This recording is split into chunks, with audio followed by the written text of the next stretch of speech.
కాకినాడ జిల్లా తుని పట్టణంలోని సీతారాంపురం ప్రాంతంలో కలియుగ దైవం శ్రీ వెంకటేశ్వర స్వామి వారి కళ్యాణ మహోత్సవం అత్యంత ఘనంగా జరిగింది. తాళ్లూరు మఠం పీఠాధిపతులు శ్రీమాన్ పొడుగు వెంకట సత్యనారాయణ ప్రసాద్ ఆచార్యుల మంగళ శాసనాలతో అర్చకుల బృందం ఈ కళ్యాణాన్ని శాస్త్రోక్తంగా నిర్వహించారు. స్వామి అమ్మవార్లను సుగంధ పుష్పాలతో అలంకరించి కళ్యాణ వేదికపై ప్రతిష్ఠించారు. గణపతి పూజ, పుణ్యాహవచనం, కంకణ ధారణ, మాంగళ్య ధారణ, తలంబ్రాలు, గట్టాలు ఆధ్యాత్మిక పర్వంగా నిర్వహించారు. భక్తులు దంపతుల సమేతంగా ఈ కళ్యాణంలో పాల్గొని స్వామివారి ఆశీస్సులు అందుకున్నారు. ఆధ్యాత్మికవేత్త, ఎన్నో ఆలయాల్లో సేవలందిస్తున్న ఆంజనేయులు ఆధ్వర్యంలో ఈ కళ్యాణం అత్యంత ఘనంగా నిర్వహించారు. ఈ ఆధ్యాత్మిక కళ్యాణంలో నియోజకవర్గ కూటమి నాయకులు హాజరయ్యారు. సుమారు 6 సంవత్సరాల నుండి ఈ తుని పట్టణంలో మన ఆంజనేయులు గారు, శివప్రసాద్ గారు, వారి బృందం, సుబ్బారావు గారు, వెంకట సుబ్బారావు గారు అందరి బృందాధ్యయనంలో, అలాగనే వీరితో పాటు శ్రీవారి సేవకులు కూడా పాల్గొంటూ లోక కళ్యాణార్థం విశ్వ కళ్యాణం అని చెప్పేసి ప్రారంభించినటువంటి కళ్యాణ మహోత్సవం ఇది 6వ సంవత్సరం. భక్తుల యొక్క భగవంతుని యొక్క బంధం ఎలా ఉంటుందయ్యా అంటే, ఏ సంవత్సరానికి ప్రతి సంవత్సరం కూడా దినదిన ప్రవర్ధమానమవుతుందన్నట్టుగా ఈ యొక్క విశ్వ కళ్యాణం మరింతగా అందరినీ ప్రేరేపిస్తూ, అందరినీ భక్తి మార్గాన్ని నడిపిస్తూ భారతీయ సనాతన ధర్మానికి మూలమై నడుస్తున్నటువంటి విశ్వ కళ్యాణం ఇది 6వ సంవత్సరం.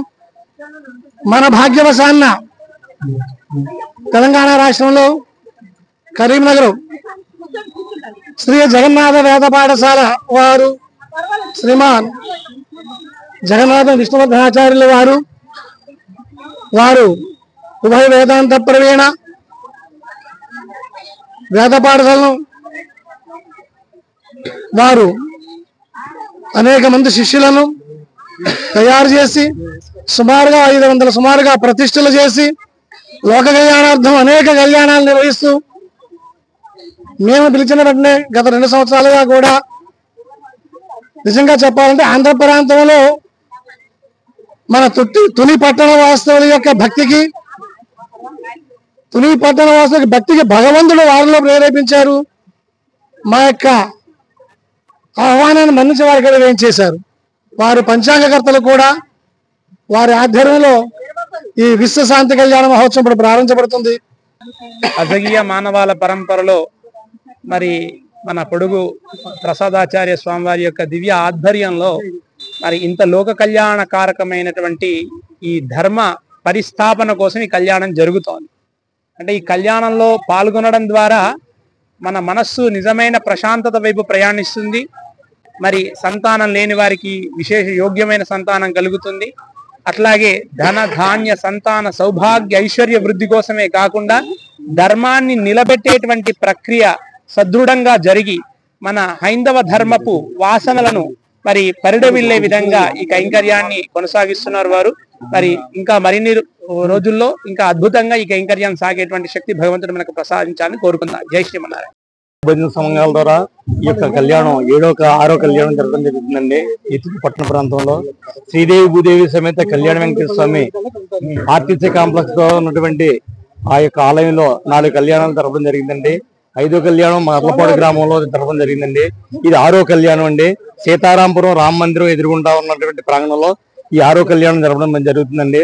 ఈ యొక్క కళ్యాణం వల్ల మనశ్శాంతి, అలాగే ఆయురారోగ్యాలు, ఐశ్వర్యాలు, అలాగే మానవులకి ఏ కష్టం లేకుండా ఆ స్వామివారి సన్నిధిలో ఈ యొక్క కళ్యాణం జరగడం చాలా విశేషంగా మనందరూ భావిస్తూ ఆ స్వామివారి కృపా కటాక్షాలు అందరి మీద కురియాలని చెప్పేసి, మనశ్శాంతి కలగాలని చెప్పేసి సదా ఆ వెంకటేశ్వర స్వామిని కోరుకుంటున్నాను. పదాలని రక్షకుడు, కోరుకున్న వరాలు ఇచ్చేవాడు వెంకటేశ్వరుడు కాబట్టి ఆ యొక్క నిజాన్ని నా నిజ జీవితంలో నిరూపించాడు కాబట్టి ఈ కళ్యాణాన్ని ఎప్పుడు కూడా వదులుకోనని నేను అనుకుంటున్నాను. అలాగే నాకు కూడా వచ్చే భక్తులందరినీ కూడా విడవకుండా నేను ఈ కళ్యాణం తీసుకెళ్తానని నేను కోరుకుంటున్నాను.